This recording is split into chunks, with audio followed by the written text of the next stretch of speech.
Saudara, kasus DBD atau demam berdarah Denggi hingga akhir tahun 2016 kemarin mengalami peningkatan. Menurut data Dinas Kesehatan Jawa Barat, hingga September 2016, jumlah penderita DBD di Jabar sudah mencapai 30.269 orang. Dari data selama 2016, kejadian DBD terbanyak terjadi di Kota Bandung, yaitu 3.447 kasus dengan angka kematian 7 orang. Membahas mengenai peningkatan kasus demam berdarah di Kota Bandung, telah hadir PLT Kepala Dinas Kesehatan Kota Bandung, Dr. Nina Nana Rosana. Selamat pagi, Ibu. Pagi. Dok aja ya mungkin ya, karena dokter Ya, lebih enak, Dok. boleh. Selamat pagi, Dok. Apa kabar, Dok? Alhamdulillah baik. Alhamdulillah baik. Dok, kalau dilihat dari data tadi dari Dinas Kesehatan Jawa Barat, ternyata Kota Bandung menempati posisi pertama. Bahkan Wali Kota Bandung Ridwan Kamil juga baru-baru ini kemarin mengalami penyakit DBD ini. Sebenarnya bagaimana tanggapan dari Dokter Nina sendiri? Tentang kasus terbanyak di Jawa Barat ya. Kalau sampai September memang waktu itu Bandung masih menjadi yang paling banyak. Tapi sampai Desember yang terbanyak di Jawa Barat itu Bekasi. Oke. Kita menjadi ranking kedua. Jadi, aduh nih rankingnya. Jadi sampai Desember itu kasus tahun 2016 memang mengalami peningkatan. Pada tahun 2016 itu ada 3.880 kasus Desember. Gitu. Dibanding dengan tahun 2015 yang mencapai 3.640 kasus penderita. Berarti naik tapi sedikit gitu ya, Bu? Naik ya lumayan ya, 200-an ya naik ya. Itu termasuk sedikit atau banyak, Dok? Kalau lihat dari persentasenya ya di atas 5% ya. Ya, 5%. jadi cukup tinggi ya 5%. Oke. Dibanding tahun sebelumnya. Kalau dibanding 2 tahun yang lalu, karena kalau melihat dari Dinas Kesehatan Jawa Barat, 2014 ini yang saya catat 18 ribuan yang menderita DBD, kemudian 2015 menjadi 22 ribuan, lalu 2016 sampai dengan September 30 ribuan. Ini artinya peningkatannya cukup besar. Apakah Bandung setinggi itu peningkatannya? Bandung meningkat juga. Ya seperti yang saya sampaikan tadi, pada tahun 2015 kasusnya 3.640, pada tahun 2016 kasusnya 3.880. Jadi memang terjadi peningkatan yang cukup besar ya. Cukup besar 5% dari tahun sebelumnya. Itu di wilayah mana sih yang paling banyak penderita DBD-nya di Kota Bandung? Wilayah yang paling banyak penderita DBD-nya itu di daerah Bandung Kulon. Bandung Kulon itu daerah, kenapa kira-kira dia yang paling banyak, Bu? Kalau DBD itu kan kaitannya terkait erat dengan PHBS ya, perilaku hidup bersih dan sehat. Jadi bisa jadi mungkin kebersihannya kurang di sana, atau kebersihannya nyamuk itu khas kan, nyamuk DBD itu, Denggi itu khas berada di genangan, air genangan. Air genangan itu bisa di kolam, bisa di bak mandi, bisa di bekas-bekas sampah, atau di vas bunga, atau juga di tempat minum binatang, hewan. Nah itu mungkin itu tidak terpantau dengan baik ya oleh masyarakat, sehingga di sana paling tinggi pada tahun 2016 paling tinggi kasusnya sekota Bandung. Oke, DBD ini juga sangat bergantung pada musim atau cuaca ya, Bu, Dok ya? Iya, sangat tergantung sama cuaca. Biasanya DBD ini banyak terjadi pada musim mulai perubahan antara musim hujan ke musim panas ya, musim kemarau. Jadi peralihan situ. Jadi kalau peralihan musim peralihannya panjang, itu beresiko untuk terjadinya peningkatan kasus. Kenapa seperti itu? Karena biasanya kan kalau musim hujan, sekarang hujan, kemudian nanti hujan lagi, maka genangan itu akan mengalir. Tapi kalau hujan kemudian menjadi berhenti, kering, maka si endapan tuh tetap aja di situ gitu. Dan itu memberi kesempatan kepada nyamuk untuk bertelur, menjentik, dan kemudian berkembang biak. Tapi tampaknya di tahun 2016 ini juga tidak melihat cuaca, karena musim kemarau maupun musim hujan tampaknya tetap banyak juga penderita DBD di Kota Bandung. 2016 ya, karena kita tahu perubahan pola musim. Oke. Pola musim itu yang tahun 2016 tuh musim hujannya terus saja ya. Itu yang menyebabkan tidak berhenti-berhenti. Biasanya kalau kalau misalnya hujan kemudian berhenti, hujan kemudian tidak hujan berapa hari, hujan lagi itu beresiko lebih tinggi daripada hujan setiap hari ya. atau misal kering setiap hari, itu kasusnya malah lebih bisa ditekan ya. Tapi kalau misalnya hujan 2-3 hari, hujan lagi 2-3 hari, hujan lagi, itu beresiko tinggi untuk terjadinya peningkatan kasus. Pola penyebarannya seperti apa sih? Apakah hanya dengan media nyamuk saja DBD ini atau seperti apa? Sampai saat ini ya, jadi sampai saat ini penularan demam berdarah itu terjadi karena gigitan nyamuk. Jadi nyamuk menggigit penderita demam berdarah, kemudian si virus yang ada dalam darah itu masuk ke dalam perut nyamuk, dan ketika perut nyamuk itu menggigit orang lain yang sehat, si virus itu berpindah ke orang yang sehat. Nah, sampai saat ini itu yang terjadi pola penularannya. Oke. Kalau nyamuk tersebut sudah menggigit, kemudian ada virus di dalamnya, itu berapa lama tahan di dalam tubuh nyamuk ini sehingga dia bisa menyebarkan terus kepada manusia lain, virus DBD ini? Itu kan tergantung dari usia nyamuk. Usia nyamuk itu sebetulnya tidak lama, hanya 2 mingguan. Jadi kalau misalnya nyamuknya, tapi nyamuk itu kan pola nyamuk DBD itu menggigit berkali-kali. Jadi tidak pernah menggigit kenyang selesai, enggak. Jadi biasanya kalau dia menggigit tidak langsung kenyang, dia biasanya. Dia menggigit kemudian berhenti, menggigit lagi, dan bisa jadi pada orang yang sama, bisa jadi pada pindah orang yang berbeda. Itu yang menyebabkan penularannya seperti itu. Dan biasanya setelah dia kenyang, metabolisme berapa lama kemudian dia akan bertelur, kemudian mengalami hal yang sama. Nah, itu hitungannya sekitar 1 bulan dari mulai dia bertelur sampai dia bertelur lagi gitu ya. 1 bulan. Tapi kalau dari sejak orang tersebut digigit, itu prosesnya berapa lama sampai menjadi penyakit DBD? Kalau dari semenjak orang itu digigit menjadi proses DBD itu tergantung daya tahan tubuh. Daya tahan tubuh orang itu sendiri bisa 2 sampai 1 minggu antar mulai dari gigit ya. Awalnya bisa jadi gejala DBD itu kan tidak spesifik. Oh ini DBD gitu, karena semua penyakit virus tuh mempunyai gejala yang sama gitu. Nah, ini masa inkubasinya kita sebutnya masa inkubasi ya.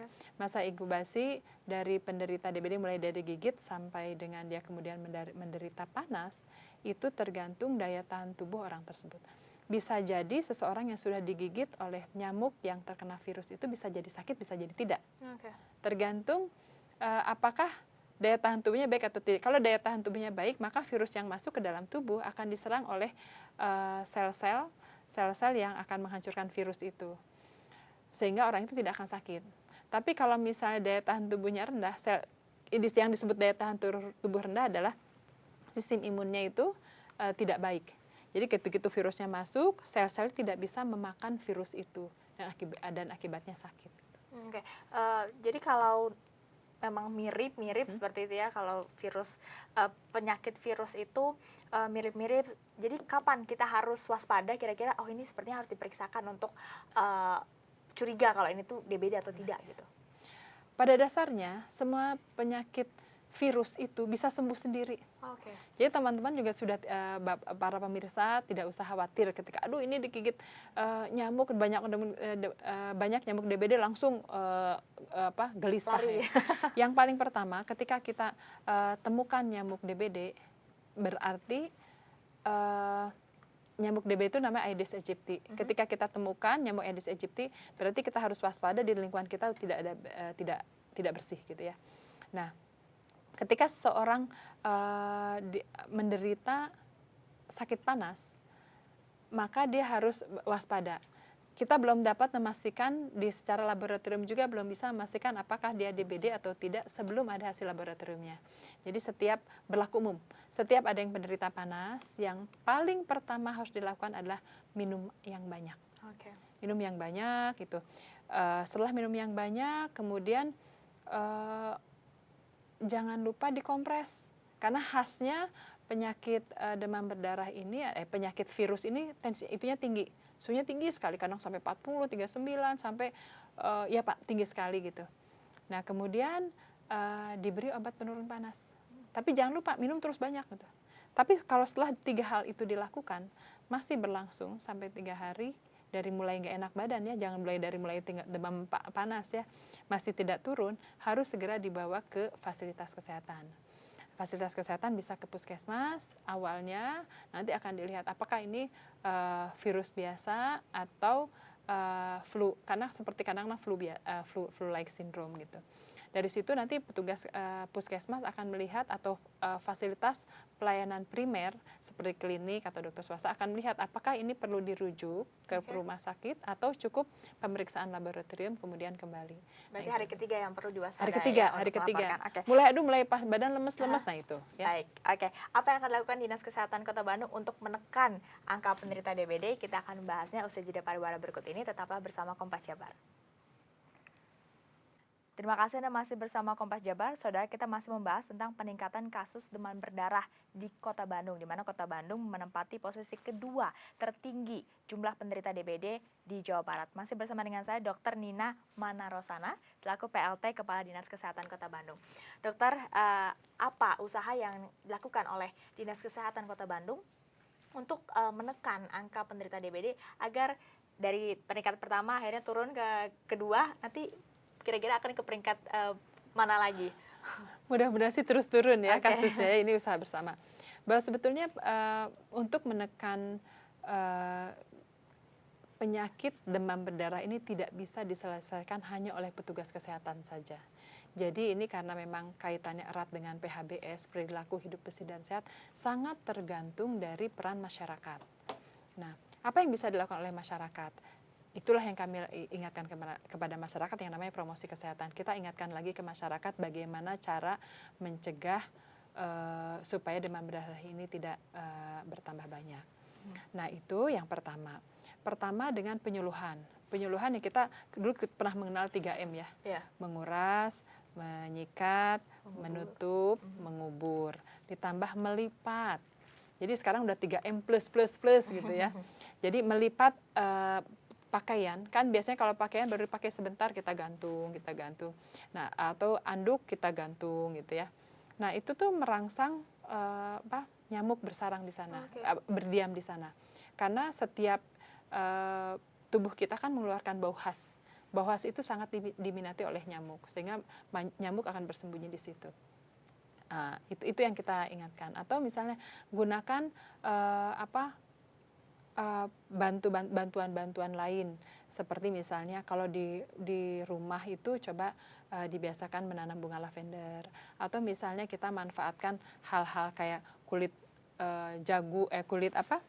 kulit jeruk, supaya itu baunya kan tidak disukai oleh nyamuk gitu. Kita buat atau pengharum ruangannya itu dibuat bau-bau seperti bau jeruk, kalau nggak bau jeruk, bau lavender. Itu adalah cara-cara promosi kesehatan atau pencegahan. Cara lain adalah ketika sudah terjadi, yang kita lakukan adalah penyelidikan jentik. Nah, penyelidikan jentik ini bisa dilakukan oleh kader, masyarakat, dan petugas kesehatan. Jadi masing-masing harus waspada apakah di bak mandi kita atau di tempat vas bunga, kemudian ada di tempat makan makanan atau kolam gitu, apakah di sana ada jentik atau tidak. Yang perlu kami ingatkan kepada masyarakat adalah seringkali masyarakat merasa begitu ada kolam ikan, ada ikannya, mereka menganggap udah ada ikannya dan tidak perlu waspada. Padahal tidak semua jenis ikan itu memakan jentik nyamuk. Hanya ikan-ikan tertentu yang mau makan jentik nyamuk. Nah, itu yang harus waspada masyarakat ya. Setelah itu kita periksa jentik di semuanya dan kita mengajak kader dan masyarakat untuk melakukan itu. Setelah itu kita juga melakukan abatisasi terbatas. Jadi kalau misalnya ada beberapa tempat yang ini nyamuknya banyak sekali, udah dibersihkan, jentiknya ada lagi, kita bantu dengan memberikan abatisasi. Abatisasi itu biasanya kita lakukan pada tempat-tempat yang berisiko tinggi. Contoh di Bandung Kulon itu kan tinggi sekali kasusnya, nah itu kita lakukan. Di beberapa daerah yang berisiko untuk terjadi peningkatan itu pun kita lakukan. Nah, seringkali ada juga kegiatan-kegiatan lain yang membutuhkan, yang ketika hasil penelitian ini yang banyaknya itu adalah nyamuk dewasa. Nah, kalau nyamuk dewasa beda lagi cara pencegahannya. Kalau yang tadi kan pencegahan sebelum ada, kemudian pencegahan ketika masih jadi jentik. Terus kalau penanggulangan setelah menjadi dewasa, yang kita lakukan adalah fogging. Tapi fogging itu terbatas. Fogging itu kan yang kita semprotkan kan itu insektisida. Insektisida itu berisiko tinggi terhadap, sebetulnya berisiko tinggi bukan hanya pada nyamuk, pada manusia juga berisiko tinggi. Oh. Jadi sedapat mungkin kita menekan penggunaan fogging sebetulnya. Berarti berbahaya untuk dihirup oleh manusia? Iya, sangat berbahaya. Apalagi kalau misalnya itu ada bayi, ada ibu hamil ya, itu kan berisiko tinggi. Tapi kan kadang-kadang masyarakat maunya begitu ada yang ini fogging gitu. Nah, padahal sebetulnya yang lebih penting adalah melakukan PHBS. Pada saat-saat ditemukan banyak nyamuk dewasa, memang yang dilakukan yang baik adalah fogging. Tapi fogging itu tidak efektif ketika setelah di fogging kemudian turun hujan. Okay. Nah, jadi fogging itu begitu kita semprotkan insektisida di lingkungan di rumah, di dalam segala macam, kemudian tiba-tiba turun hujan, ya sudah habis. Sudah habis. Berarti tidak ada gunanya. Tidak ada gunanya. Kalau setelah itu turun hujan langsung. Tapi kalau musim kemarau berarti itu efektif. Masih efektif apabila apabila memang sudah dilakukan yang 3M plus yang plus tadi, tapi masih banyak nyamuknya, karena mungkin biasanya nyamuk itu nyamuk dewasanya itu bersembunyi di ladang, bersembunyi di pakaian-pakaian gitu ya, itu masih memungkinkan.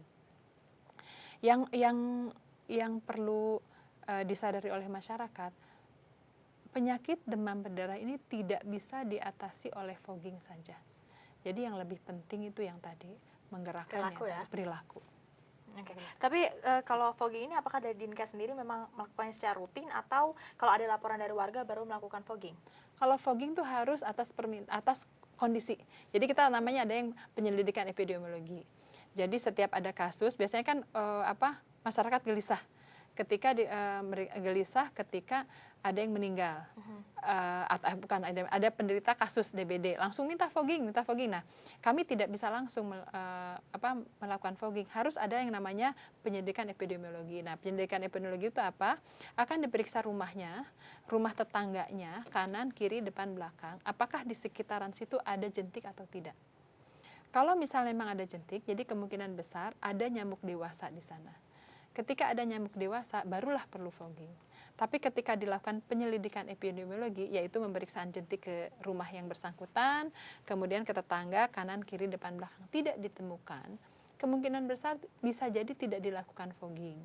Karena itu tidak efektif. Bisa saja penderita itu mendapat digigit nyamuknya bukan di rumah itu, tapi di tempat yang lain. Tapi kalau nanti dia sudah ada virus yang masuk ketika dia menggigit, walaupun nyamuknya dari tempat lain, ketika nanti nyamuknya ada di daerah tersebut menggigit dia, bisa menyebar di daerah tersebut juga kan sebenarnya? Betul, makanya yang perlu dilihat apakah ada jentik di sana. Apakah ada jentik? Kalau misalnya mungkin dia digigit di nyamuk di tempat lain, tapi kan ketika pulang di rumah juga ternyata ada jentik juga gitu ya, ada yang kemungkinan, meskipun tidak selalu jentik itu adalah jentik DBD, karena bisa jadi jentik yang Culex dan sebagainya bisa jadi.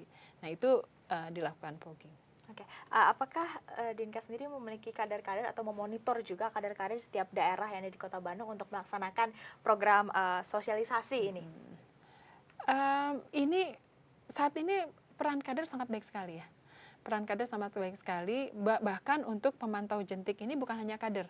Kita baru saja meraih bukan muri ya, ori itu original, semacam muri, penghargaan nasional, bahwa karena kita bisa menggerakkan ratusan bahkan ribuan pramuka untuk terlibat menjadi kader pemantau jentik. Kita pernah lakukan tahun kemarin.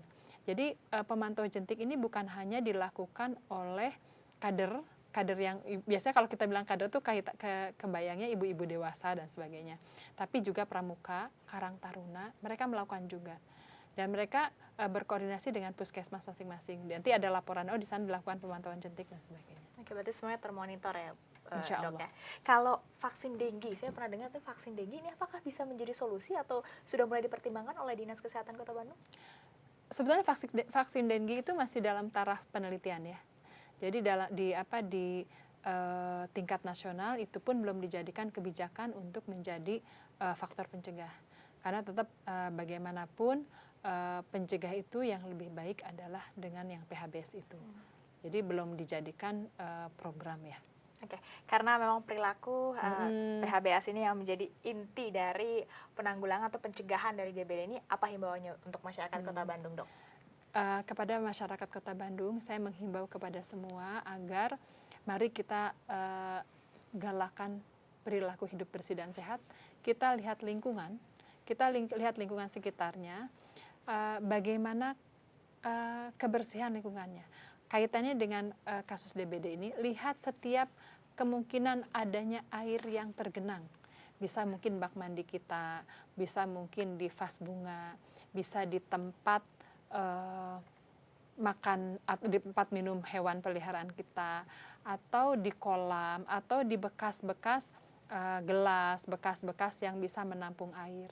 Nah, mari kita bersihkan rumah kita bak mandi kita kuras, kita sikat, kita tutup tempat penampungan air, kemudian bekas sampah-sampah yang bisa menggenang air itu kita tutup.